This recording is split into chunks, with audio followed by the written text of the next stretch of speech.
My grandfather, who was a millionaire, left me a bizarre inheritance.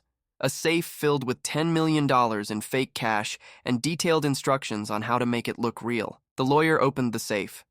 Inside were stacks of $100 bills. That was my grandfather's legacy. He'd always been eccentric but honest, or so I thought. I was rich, but when I touched the bills, I noticed the paper felt different. The lawyer whispered, "It's all fake. Your grandfather was a hobby counterfeiter."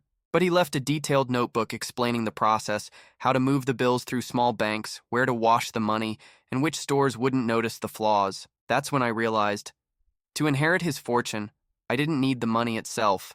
I needed the guts of a criminal. When my grandfather died, everyone in the family expected a fight over his money. He was worth millions. Old oil investments, real estate, even some crypto stuff my cousin swore he didn't understand. But when the will was read, it turned out Grandpa James had left almost everything to charity, except for one thing. To me. The lawyer called it a personal bequest. He handed me a brass key and a short letter that said, "For Ethan," the only one who ever asked why instead of how much. A week later, I drove to the storage unit where the key fit. My mom told me not to expect much. Grandpa had always liked teaching people lessons. Inside, there was an old metal safe, huge, military-looking, with rust around the edges. The lawyer met me there, clipboard in hand, sweating in his gray suit. When we opened it, I thought my heart stopped. Stacks of $100 bills filled the safe from top to bottom, perfectly wrapped, clean, crisp. The lawyer blinked. "Good God," he muttered. "Ethan, this looks like..." I couldn't hear the rest. My head was spinning. I did some quick math. 10 million, maybe more. $10 million. For 5 minutes, I stood there speechless. I thought about all the things I could fix. My debts, my apartment, maybe even helping my mom retire. Grandpa always said I'd wasted potential, but maybe this was his way of making it up to me. Then I picked up one of the bundles, and everything changed. The paper felt off, thicker, rougher. I rubbed it between my fingers, trying to convince myself it was just old bills. But the lawyer's face went pale. He took one from me, looked closely, then whispered, "It's fake." At first I thought he was joking, but he wasn't. He showed me the edges, slightly uneven, too white inside. The texture wasn't right. "Your grandfather," he said quietly, "was apparently a hobby counterfeiter." I laughed. It sounded ridiculous. Grandpa James had served in the Navy, built oil rigs, donated to hospitals. He wasn't a criminal, but then the lawyer pulled something else from the safe, a thick black notebook. Handwritten, every page filled with neat, precise notes. The first line said, "How to make it real." Inside were detailed instructions. How to move fake bills through smaller banks, which gas stations never scanned serial numbers, even which laundromats used cleaning agents that aged paper naturally. There were maps, names, step-by-step plans. It wasn't a joke.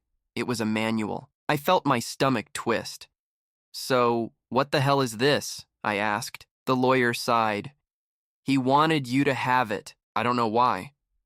But it's what he left you." I didn't know whether to laugh or throw up. That night, I couldn't sleep. I sat on my couch, staring at one of the fake bills I'd taken home. It looked real enough under soft light. If I didn't know better, I might have believed it. Why would Grandpa do this? He'd been eccentric, sure. Built a fake mine in his backyard once just to teach the neighborhood kids about gold rushes. But this? This was insane. The next day, curiosity won. I opened the notebook again. The handwriting was his, no doubt about it. Some pages even had his little jokes in the margins. "Don't forget to act broke." Things only he would write. There was a letter taped inside the cover. "Ethan, you always said money was what separated the powerful from the rest. You were right, but it's not the paper. It's the nerve. Real wealth is the courage to make people believe you have it. This money will never buy you peace. It will test you. What you do next will decide if you're a coward or a Moor." I read it 5 times. My hands were shaking. I didn't want this test. I wanted a normal inheritance, but I couldn't stop thinking. What if I used just a little? What if I could somehow turn it into something legitimate? For days, I tried to forget. I went back to work at the car dealership, smiled at customers, made coffee like nothing had happened. But every night I saw that safe in my head. Those stacks of fake bills. That line in his letter. Real wealth is the courage to make people believe you have it. A week later, temptation won. I took a bundle and drove to a small liquor store near the outskirts of town. one Grandpa had mentioned in the notes. Doesn't check for counterfeits. Old register, he'd written. My heart pounded so hard it hurt. I bought a bottle of bourbon and handed the cashier a fake $100. She didn't even blink. She gave me change. Real change. I got in my car and sat there, staring at the $20 bills in my hand. I wanted to feel proud. I wanted to laugh, but I just felt sick. That's when I realized something. This wasn't about money. It was about whether I was willing to become the kind of man my grandfather had been, the kind who made his own rules. And I wasn't sure yet if I hated him for it or admired him. That night, I opened the notebook again. Page 47 said, "Trust no one, not even the lawyer." I didn't sleep that night. Every time I closed my eyes, I saw those bills. The fake ones, the real ones. I couldn't tell which image bothered me more. By morning, I'd made a decision. I was going to destroy everything. The notebook, the bills, all of it. I didn't want to be part of whatever twisted lesson my grandfather had planned, but when I opened the box in my apartment where I'd kept the fake money, one of the stacks was missing. I froze. I lived alone. I double-checked the door. No sign of a break-in. Then I remembered. The lawyer had insisted on inspecting the contents again before I left the storage unit. The last line of Grandpa's note echoed in my head. Trust no one, not even the lawyer. I grabbed my phone and called him. "Hey, Mr. Langford, I just noticed..." He interrupted. "Ethan, slow down. I need you to come to my office. There's something we need to discuss." His tone was strange, flat, almost rehearsed. When I arrived, his assistant looked nervous. Langford's office smelled like old paper and lemon polish. He closed the blinds before speaking. "Someone broke into your grandfather's estate last night," he said. "Nothing stolen, but the security system caught movement near his study." I stared at him. "You think it's connected to me?" He looked at me for a long moment. "Your grandfather didn't just dabble in counterfeiting, Ethan. There were people who knew what he was capable of. Some of them might think you inherited more than just his notes." I asked what he meant. He hesitated, then pulled out a manila envelope and slid it across the desk. "He left this for you, too. I wasn't supposed to give it to you unless certain conditions were met." Inside was a single old photograph. My grandfather shaking hands with a man I didn't recognize, standing in front of what looked like a small rural bank. Written on the back, "Liberty First Bank. Start there," Langford said. "That bank closed 10 years ago, but your grandfather had a safe deposit box there. You're listed as the next of kin." For a moment, I just stared at him.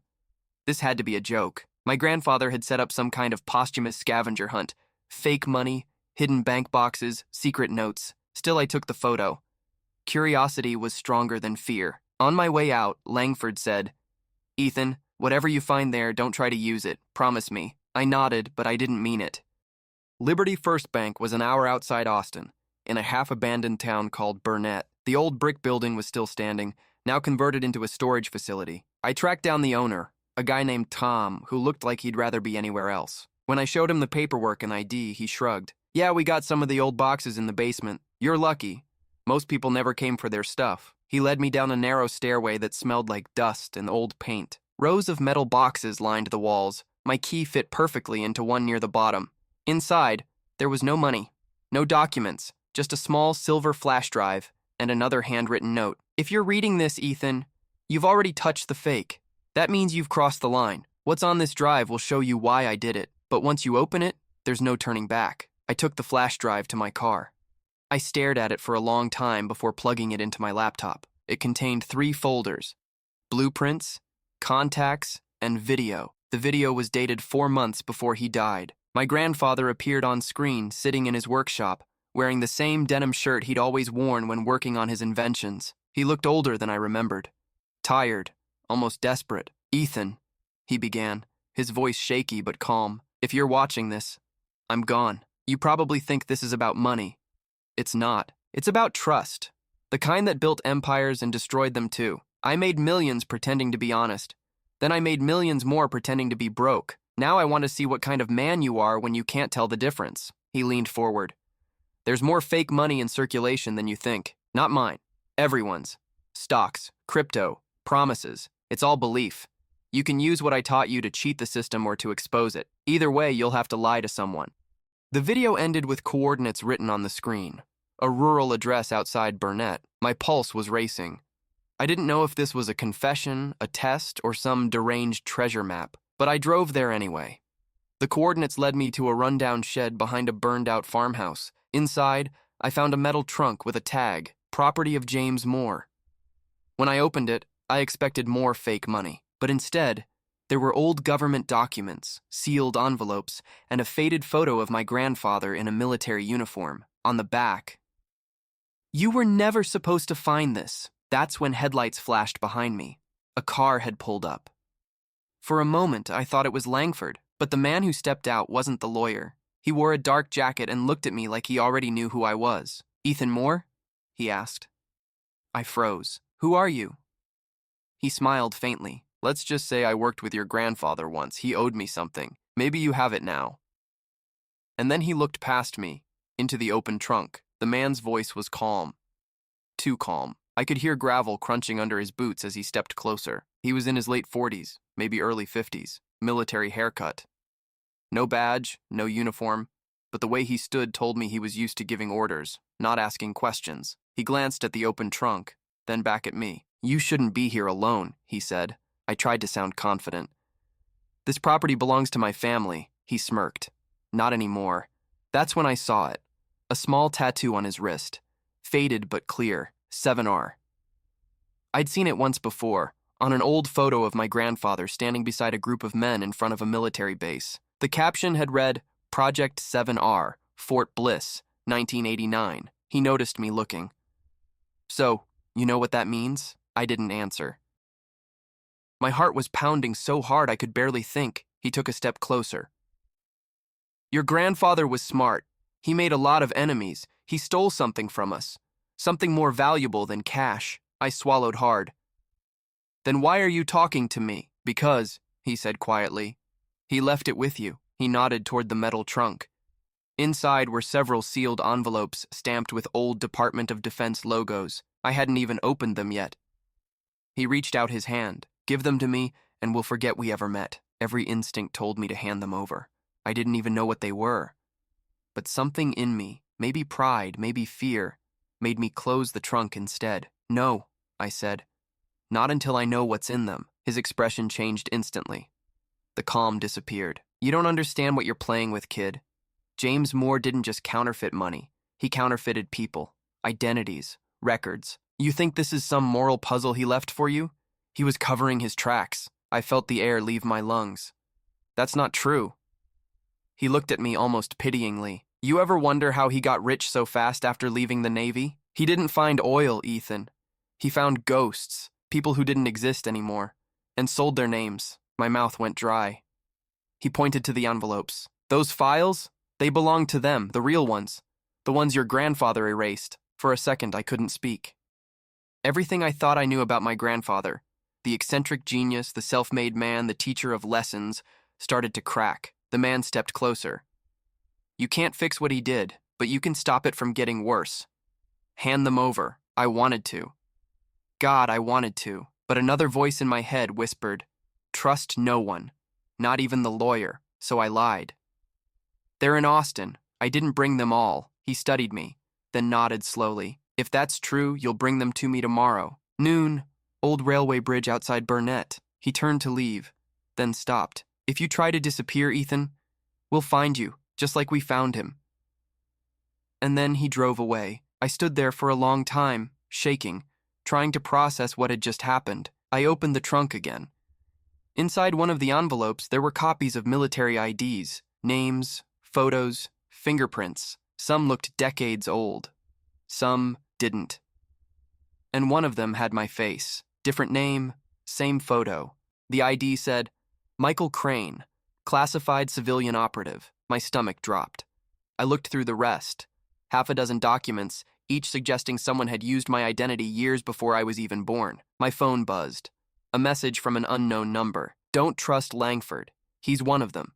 No name, no number. I didn't know who them was anymore.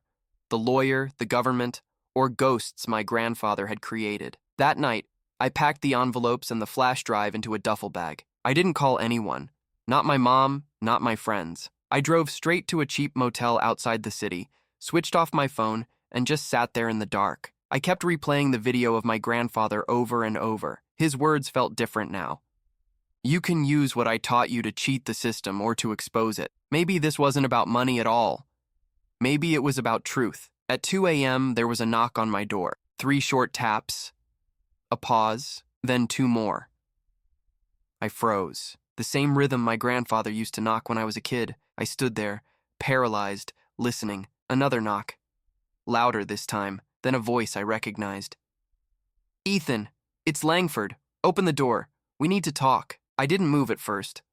Langford's voice came through the thin motel door again, calm but strained. Ethan, I know you're in there. I'm not here to hurt you. Please, just open the door. Every instinct screamed not to, but the pounding in my chest wouldn't stop. What if he really did know something? What if the man from the shed had been lying? I opened the door halfway, keeping the chain on. Langford looked awful. His tie was gone, his shirt soaked in sweat. He glanced around the parking lot before speaking. Someone's following me, he said. We don't have much time. I let him in. He stepped inside quickly, shut the blinds, and lowered his voice. You met him, didn't you? I didn't answer. Langford sat on the edge of the bed, rubbing his temples. I told your grandfather this would happen. I begged him to destroy the files before he died. Who is he? I asked. The guy with the 7R tattoo, Langford exhaled sharply. That's not just a tattoo. It's a unit mark. Your grandfather's old project. 7 resolutions. He looked up at me. Do you even know what that was? I shook my head. Identity engineering, he said. They built false records for covert agents. Birth certificates, tax histories, school transcripts, everything. The perfect ghosts. Your grandfather helped design the system. I stared at him. You're telling me he worked for the government? He was the government for a while, Langford said, but he kept copies of everything. Names, templates, algorithms. When the project was shut down, he didn't delete it. He sold it. To people who needed to disappear. I felt cold all over. You mean criminals? Among others, Langford said. Politicians, CEOs, witnesses, anyone who wanted to start over. He leaned forward, eyes locked on mine. That's why you're in danger. Those envelopes you found, they're the only proof left that the project ever existed. And that man you met? He was one of them, the originals. I thought about the ID card with my face on it, Michael Crane. He said my grandfather stole identities, that he used mine. Langford hesitated. It's complicated. Try me. He looked genuinely uncomfortable. Your birth record isn't clean, Ethan. Your grandfather created it. He built it from one of the templates. You were never supposed to find out. My knees felt weak. What are you saying? He spoke slowly, carefully. You're legitimate now. But technically, you were born out of a file that already existed. The system thinks 2 people with your DNA were born 30 years apart. I couldn't breathe.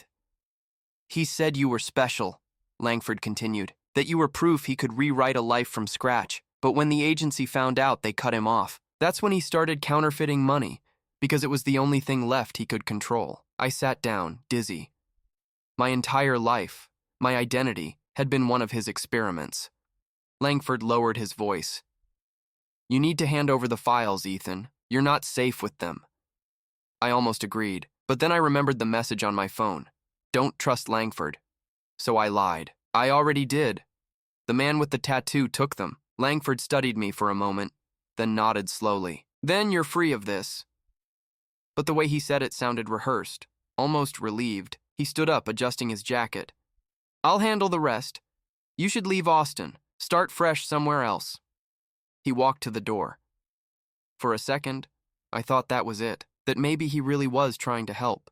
Then I saw the corner of an envelope sticking out of his jacket pocket, the same kind as the ones from the trunk.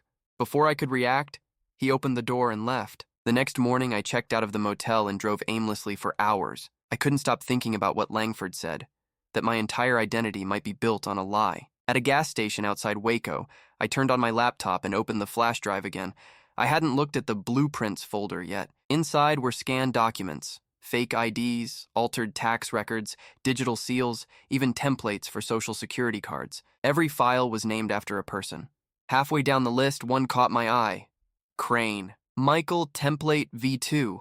When I opened it, I saw my own birth certificate. Same date, same parents' names, except the file was created in 1984. 5 years before I was born. There was also a note attached. Prototype successful. He'll never know. My hands shook so hard I dropped the laptop. I didn't know what was worse. The idea that my grandfather had used me in one of his projects, or that he'd wanted me to find out eventually. I scrolled through more files.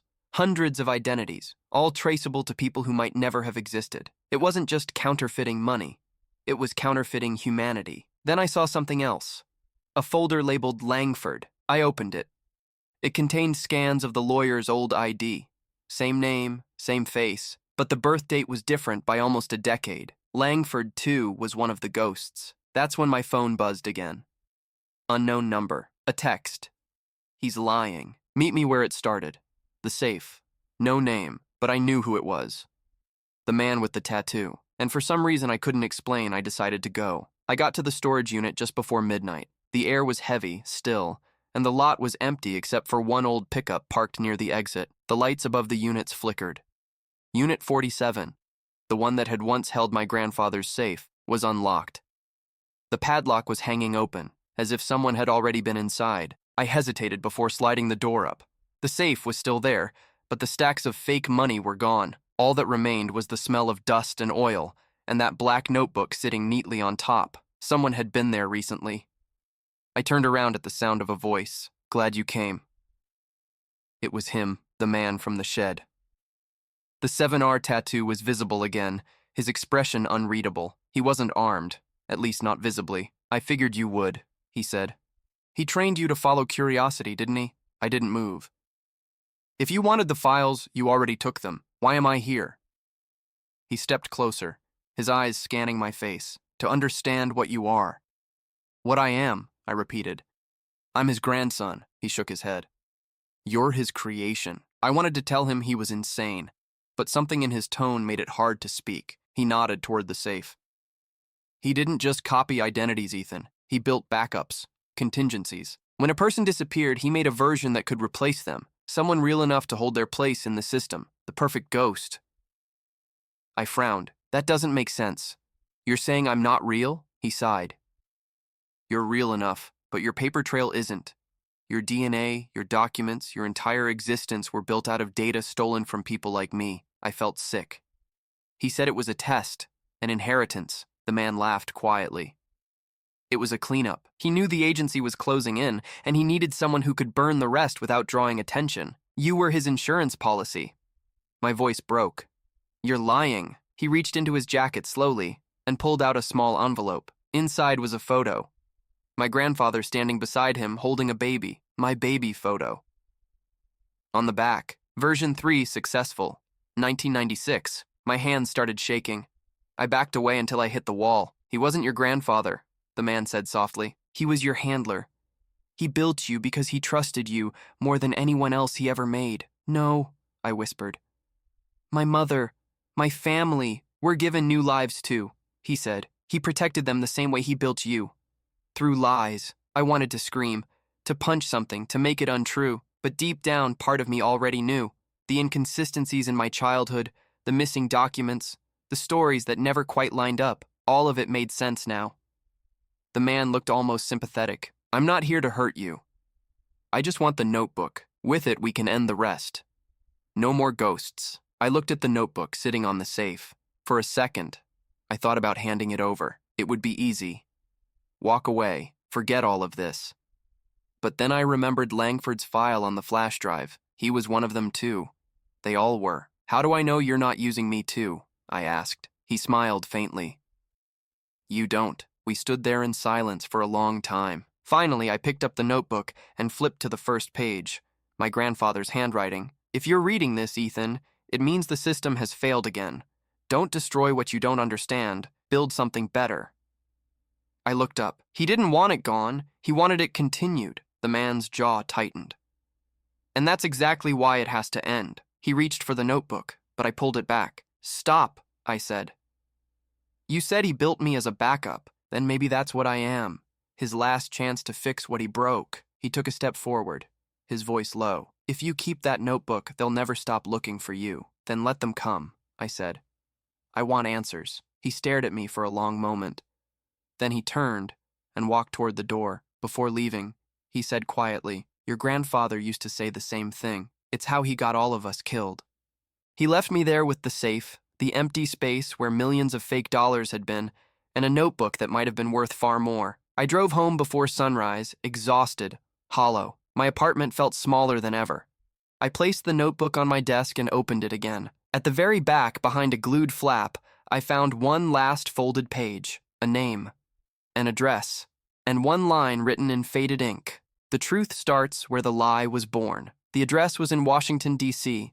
If what he said was true, that's where Project 7R began, and maybe where I could finally learn who I really was. I drove to Washington the next morning. I told myself it wasn't about chasing ghosts. I just needed answers. But the truth was, I couldn't stop thinking about what that man said. You're his creation. It kept replaying in my head, twisting everything I thought I knew about my family. The address from the notebook was an old building in Northwest D.C., half a block from a row of law offices. The name on the buzzer said 7R Consulting. It looked abandoned. Dust on the door, faded sign, mail stacked inside the window. I pried open the door. Inside, it smelled like mildew and printer ink. Old desks, shredded files, an unplugged copier. On the wall, a framed photo. 7 men in suits standing around a conference table. One of them was my grandfather. The same man with the 7R tattoo stood beside him. The plaque underneath said 7R, Records, Recovery, Risk, and Reconstruction. It wasn't a government agency. It was a private data recovery firm. That was the first time I realized what 7R really meant. They didn't create people. They rebuilt them. On paper, bankrupt clients, divorced executives, runaway heirs. They cleaned up financial records, erased debt, manufactured new identities that looked legitimate. It was all about money. Always had been. My grandfather hadn't been running experiments. He'd been laundering wealth through human lives. I found a filing cabinet that hadn't been emptied. Inside were hundreds of client folders, false tax returns, birth certificates, fake passports. At the bottom, a file labeled Moore, J.I. Langford, P. My stomach tightened. The documents showed my grandfather and the lawyer had been partners in 7R. They'd made millions rebuilding records for wealthy people hiding assets overseas. Eventually, the IRS started investigating, and that's when my grandfather faked the closure of the company. One receipt caught my eye. A transfer of $10 million to a shell company in Belize, dated the same year he died. That explained the fake cash. The inheritance wasn't meant to make me rich. It was bait. A test to see whether I'd turn into him, the kind of man who could take fake money and turn it real. He hadn't trusted anyone, not even Langford, and now both sides were trying to get to whatever he left behind. While I was sorting through the files, I heard footsteps outside. My chest tightened. The door creaked open, and Langford stepped inside. "You shouldn't be here," he said quietly. I didn't even ask how he'd found me. "You lied to me," I said. "You and my grandfather. 7R was a fraud network. You weren't cleaning up records, you were selling them." He didn't deny it. "We started by helping veterans and witnesses," he said. "Then rich men started paying. Your grandfather saw opportunity. You used people," I said. "You sold their names." Langford's voice softened. "And you think he left that notebook for no reason? He wanted you to decide what to do with what's left. You can expose it, or you can finish what he started and walk away wealthy." I looked at him, disgusted. "You still think this is about money?" He smiled sadly. "It always is." We stood in silence for a long moment. Then I asked the only question that mattered. "Who was the man with the 7R tattoo?" Langford's eyes darkened. "His name's Carter. He was one of ours. When 7R fell apart, your grandfather took the client list. Carter lost everything. He's been chasing the money ever since, so he's after the notebook." "And the proof," Langford said. "If he gets it, he can blackmail every name in those files." He looked exhausted, older than I'd ever seen him. "You have something both of us want, Ethan. The question is, which of us are you more afraid of?" He walked toward the door, then paused. "You can't trust him, but you can't trust me either. You'll have to choose." After he left, I sat on the dusty floor for a long time, staring at the folder with my family's name on it. Inside was a single sheet of paper. My birth certificate, real this time, printed on official stationery. No forged template. I was who I thought I was, just the grandson of a man who built lies for a living. That night, I checked into a cheap motel off I-95. I placed the notebook, the flash drive, and the client list on the bed. $10 million in fake bills. Two men who wanted it for different reasons. And me, the only person left who could destroy it all. I didn't know which choice would make me more like him, burning it or using it. The next morning, I mailed a single package to an IRS field office in DC. No return address, just a flash drive and a note that said, 7R was never about recovery. It was about hiding money. Start with Langford. Then I drove back to Texas. I thought I was done. But 2 days later, someone slipped an envelope under my apartment door. Inside was one fake $100 bill and a note written in handwriting I recognized instantly. You chose honesty. Let's see how long it keeps you alive. I didn't tell anyone about the envelope. I just sat on the edge of my bed, staring at that fake bill, the smell of cheap paper and ink filling the air. The handwriting was unmistakable. My grandfather's, but that didn't make sense. He'd been dead for almost a year. Someone wanted me to believe he was still out there, or worse, that his reach didn't end with his death. I checked the hallway. No one, just a neighbor's door cracked open, the smell of coffee drifting out. I pocketed the note and went back inside. My hands wouldn't stop shaking. I kept thinking about what Langford said in DC, that my grandfather's notebook could either destroy lives or rebuild them, and now that I'd sent the evidence to the IRS, it was out of my control. Still, the message was clear. Someone knew. Someone was watching. 3 days later, an unmarked black SUV parked across the street from my apartment. No plates, tinted windows. It stayed there for hours. I tried to tell myself I was being paranoid. Maybe it belonged to a neighbor. But when I left for work the next morning, it followed me, 2 blocks behind, keeping distance. By the second day, I quit pretending it was coincidence. I took a different route, stopped at a grocery store, waited in the parking lot. The SUV didn't follow me inside, but when I came out 20 minutes later, it was still there. Whoever it was, they weren't hiding. They wanted me to know. That night, I drove to my mother's house outside Austin. I hadn't told her anything about the inheritance or what I'd found. She still thought Grandpa James had left me something small and sentimental. When I showed up at her door, she looked surprised. Ethan, what's wrong? I told her I just wanted to visit, that I needed a few days away from the city, but she saw through me immediately. You're just like him, she said softly as we sat at the kitchen table. You can't let things go until they eat you alive. I looked at her. What do you mean, like him? She sighed. Your grandfather wasn't an evil man, Ethan, but he didn't know when to stop. He thought every lie could be controlled. That's what killed him. Her eyes met mine. Whatever you found, whatever he left you, let it go. I wanted to. God, I wanted to. But then I remembered the SUV, the note, the fake $100 bill. It's not that simple, I said. She didn't press. She just said, it never is with a more. 2 nights later, I woke up to a sound outside, gravel crunching, low voices. I looked through the window. The SUV was parked at the end of the driveway. 2 men stood near it. One leaned against the hood, the other walked toward the house. I grabbed my phone and dialed 911, but before I could hit call, there was a knock at the door. 3 short taps. A pause. 2 more. The same rhythm from before. I opened the door a few inches. It was Carter, the man with the 7R tattoo. His eyes were tired, his clothes dirty, like he'd been on the road for days. He held up his hands. I'm not here to hurt you, but you need to listen. I didn't let him in, but I didn't slam the door either. He said, Langford's dead, found in a hotel in Maryland, 2 gunshots to the chest. My stomach turned. They're cleaning house, he said. The people your grandfather worked for, the ones who use 7R to move money, they're erasing everyone who can connect the dots. Why are you telling me this? I asked. Because you're next, he said simply. I didn't believe him at first, but then he pulled a flash drive from his pocket. This is yours. You left it in DC before you mailed the package. I made a copy. You might want to see what they've already deleted. He dropped it on the porch and stepped back. If you want to live, disappear. Don't use your name. Don't use your cards. Burn what's left of the notebook.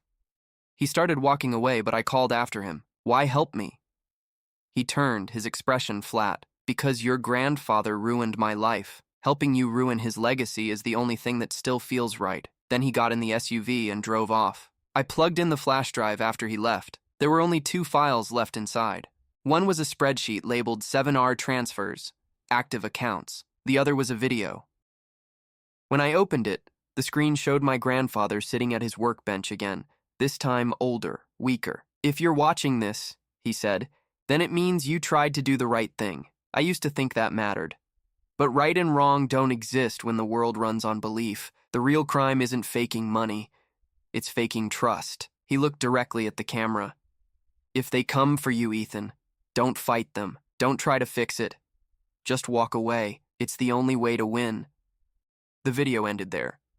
I sat in silence for a long time, staring at the frozen image of his face. Outside, the SUV was gone, but I knew he was right about one thing. Trust was the only real currency, and I'd spent all of mine. The next morning, I burned the notebook in my mother's backyard, watched the pages curl and blacken until nothing was left but ash. It didn't feel like closure. It just felt necessary. When I left her house that night, I didn't tell her where I was going. I didn't tell anyone. All I took was one fake $100 bill, the same one from the envelope, folded in my wallet like a reminder that sometimes the price of doing the right thing isn't redemption, it's survival. I drove east until the radio turned to static and the landscape flattened into open country. No destination, no plan, just distance. After 2 days on the road, I stopped in a small town outside Baton Rouge. It felt anonymous, one of those places where people kept to themselves and didn't ask questions. I found a room above a diner that rented month to month, paid cash, and gave a name I made up on the spot. It should have felt freeing. Instead, it felt like hiding. I spent the first week doing nothing but sleeping and watching the highway from the window. Every car that slowed made my stomach tighten. Every knock downstairs made my hands sweat. Eventually, I picked up odd jobs, fixing signs, cleaning the diner's storage room, hauling boxes for a warehouse nearby. I didn't talk much. I avoided cameras. At night, I'd take long walks past the bayou and think about what my grandfather said in that last video. Don't try to fix it. Just walk away. Maybe he'd meant it as advice. Maybe it was guilt. Either way, it was the only thing I had left from him that felt honest. 2 months passed before I heard anything about the case again. It started with a headline on a diner TV. Federal investigation links offshore accounts to defunct Texas consulting firm. They showed Langford's photo, then my grandfather's, then another, Carter's mugshot. He'd been arrested in Louisiana 2 counties over, caught trying to withdraw funds from one of the fake shell accounts. The anchor said investigators believed an unnamed informant had leaked the client data to authorities. That was me. No one at the diner knew. They just shook their heads and muttered about rich crooks getting what's coming. But as I watched Carter's image flash on the screen, something inside me twisted. He'd saved my life. Now he'd probably spend the rest of his behind bars. I told myself it wasn't my fault. Then again, everything I'd ever told myself lately sounded like a lie. That night, when I got back to my room, there was an envelope on the floor. No return address. Inside was another fake $100 bill, same paper, same smell, and a handwritten note. He wasn't the last one. No signature. My throat tightened. I walked to the window and scanned the street. Nothing. Just crickets and the neon sign from the diner flickering across the parking lot. I sat on the bed and read the note again. The handwriting wasn't my grandfather's this time. It was neater, more deliberate. I flipped the bill over. Someone had written a date on the back, 0312, March 12th, 2 days from now. For the next 48 hours, I barely slept. Every noise outside made me check the window. I kept wondering if it was some kind of warning or maybe a setup. On the morning of the 12th, I woke to the sound of a truck pulling up outside the diner. Through the blinds, I saw a delivery van. Plain white, no markings. 2 men got out carrying boxes. Nothing unusual, except one of them looked straight at my window before going inside. I waited a few minutes, then went downstairs. The diner was half full. Locals drinking coffee, the smell of bacon in the air. The 2 delivery guys were sitting at the counter laughing with the cook. When they noticed me, one of them nodded politely. "You the guy renting the room upstairs?" "Yeah." He slid one of the boxes toward me. "Package came for you." I stared at it. I hadn't given this address to anyone. "Must be a mistake," I said. He shrugged. "Got your name on the slip." He handed me a clipboard. The name scrawled there wasn't mine. It was E. Crane, the alias from the old ID. I felt the blood drain from my face. The man smiled slightly, as if he'd seen the reaction he wanted. "Guess it's for you after all." I took the box upstairs, locked the door, and sat on the bed staring at it. After a few minutes, I opened it. Inside was a small safe, same model as my grandfather's, only newer. And taped to the top was a note written in marker. "You can't run from what's already part of you." I didn't touch the safe for hours. I just sat there trying to decide whether to open it or throw it in the bayou. By nightfall, curiosity won. Inside wasn't money. It was a single hard drive, sealed in plastic, and a folded sheet of paper with a printed message, 7R lives. That was it. No instructions, no names, no signature. Just a message that the thing I thought I'd destroyed wasn't gone. I drove out to the water that night, hard drive in my hand. I stood there for a long time, the wind off the bayou sticky and warm. I thought about everything my grandfather had done, everything I'd lost trying to undo it. Then I threw the drive as far as I could. It hit the water and disappeared with a small splash. I waited, half expecting headlights to appear or someone to step out of the shadows. Nothing. Just the sound of insects and the current moving slowly away. I told myself it was over. That maybe for the first time, I'd actually chosen something for myself. But when I got back to my room, there was one last thing on the door, taped right above the handle, a $100 bill, real this time. And across its face, written in pen, "The system always finds new believers." I kept the real bill taped above the door for a week. I told myself it was a reminder, proof that I was done with the lies, that I'd survived everything my grandfather set in motion. But deep down, I knew it was something else. It was proof that part of me still believed in him. I stopped working at the diner.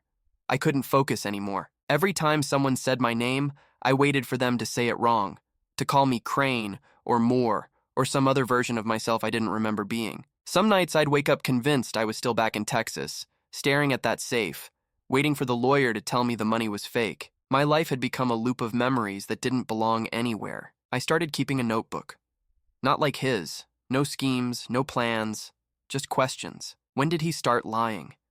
Did he ever tell my mother the truth? Did he ever believe the things he said about courage and power? And the one I couldn't write down for days, how much of him is in me? Sometimes I'd walk to the bayou at night and think about the flash drive sitting at the bottom. I'd picture it slowly rusting, maybe already gone. Other times I'd convince myself someone had fished it out and that the whole cycle would start again. That was the worst part, the waiting for something I couldn't see. One morning, the diner owner knocked on my door. He said, "You all right, son?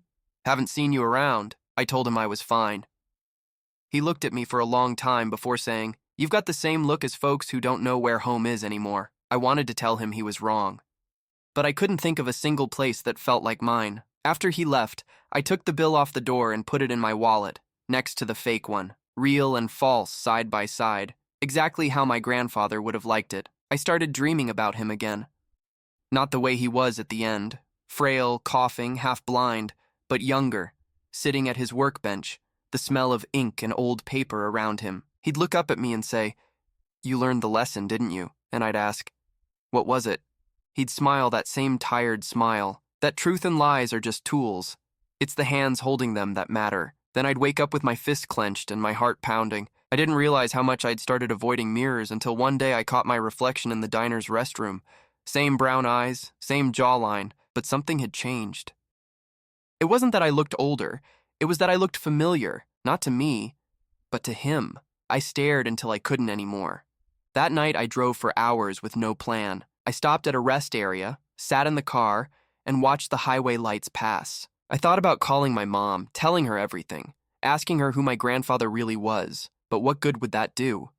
She'd spent her whole life trying to separate herself from his mess. I couldn't drag her back into it. So I sat there in the dark with both bills in my hands. One fake, one real, trying to decide which one felt heavier. Weeks turned into months. No more notes, no more envelopes. The world moved on. But I didn't. I caught myself studying people. How easily they believed each other. How quickly they trusted strangers. I'd watch a cashier count money and wonder if they'd notice if one of the bills was fake. Sometimes I'd imagine switching them, just to see if I could. I never did. But the fact that I thought about it scared me. Maybe that was the real inheritance. Not the notebook, not the fake cash, but the part of him that couldn't stop testing people. One evening, I went back to the bayou. The air was heavy, the water calm. I took both bills from my wallet and held them side by side. They looked identical under the fading light. Real and fake. Truth and lie. No difference anymore. I dropped them both into the water and watched them drift apart. For the first time in months, I didn't feel afraid, just empty. Maybe that was enough. I left Louisiana a week later. Didn't leave a note. Didn't tell anyone. I didn't know where I was going, just away from where I'd been. Sometimes I still dream about him, though. He's always sitting at that workbench, counting the bills, smiling like he already knows how the story ends, and maybe he does. Because some nights when everything's quiet, I catch myself whispering the same words he once wrote in that notebook. Real wealth isn't the money. It's the courage to make people believe you have it. And every time I say it, I hear the lie in my own voice. I ended up in northern Arizona, the kind of town where the desert feels too big for the number of people living in it. I rented a trailer behind a mechanic's shop. The owner didn't ask for ID, just cash. That was fine by me. The days blurred together. Work, food, sleep. Nothing complicated, nothing worth remembering. That was the point. I told people my name was Ethan Crane. It rolled off the tongue easily now. I didn't think much about Texas anymore, or DC, or the notebook. But sometimes, when a customer handed me a $100 bill, my chest would tighten for no reason. I'd check the paper, the color, the texture, every single time. Always real. But the fear never left. One night, after closing the shop, I sat outside watching the desert turn black. A radio played inside the garage, some late-night show about finance and markets. The host said, "We all live on borrowed trust. Every system depends on it." I laughed under my breath. He didn't know how right he was. The stars out here were clearer than anywhere else I'd lived. I used to like that. Now they made me uneasy, too exposed, too easy to see. I still carried one fake bill in my wallet, not because I wanted to keep it, but because I didn't trust myself to throw it away again. It reminded me what happened when I believed in things that looked real. A few weeks later, a letter came to the shop. No return address. Just my fake last name written in clean handwriting, Crane. Inside was a single sheet of paper. New management. Same principles. And underneath, a business card. 7R Solutions. Data Integrity and Verification Services. A phone number. A DC address. I stared at it for a long time before tearing it in half. But even as I did, I knew it didn't matter. They didn't need me anymore. They had already rebuilt themselves. That's what 7R always did. Adapt, disguise, survive. Maybe that was what my grandfather meant by courage. Maybe he didn't mean integrity. Maybe he meant persistence. That night, I dreamed of him again. He was younger this time, standing by his workbench, rolling one of those fake bills between his fingers. He looked up and said, "It's not about believing the lie, Ethan. It's about believing you can make it true." When I woke, I couldn't tell if it was a memory or just the part of me that still sounded like him. I started noticing small things after that. A man at the diner paying with cash that looked too crisp. A woman at the gas station with a new identity tag on her work badge. Maybe I was paranoid. Maybe not. The truth is, it doesn't matter anymore. Because even after everything, the fake inheritance, the lies, the investigations, I finally understood what he left me. Not wealth, not power, just a seed. A piece of him that knew how easy it is to bend truth until it fits. And every day, I feel it growing a little stronger inside me. Sometimes, late at night, I take out that last fake bill and set it on the table. I stare at it under the kitchen light until it looks real again. Then I put it back in my wallet. Not because I need it, because I can't let it go.